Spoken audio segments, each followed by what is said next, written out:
So at that point, I stopped shooting. I took my sport hand off and I was able to grab my lapel mic and I was able to radio 464 PD shots fired, shots fired. During that time, while I was radioing, I heard a shot from my left, which is where Sarge was. But I was locked in on the bad guy. I didn't see what he was doing. Well, then he fires that round. I was able to radio shots fired, and he fired while I was radioing, so you can hear that on the radio traffic. But then the bad guy was just standing there, hands down at his sides, and he's looking at the two pistols at his feet.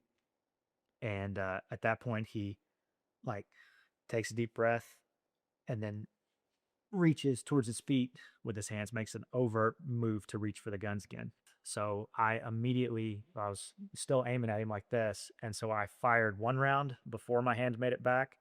That was my one round that missed. It was up here in the wall. Like that little guy, don't worry about that little guy.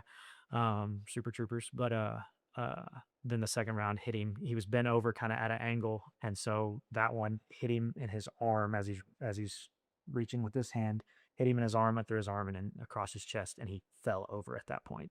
And at that time, I heard my sergeant attempting to get out on the radio, and he said, "Shots fired, PD. I've been hit."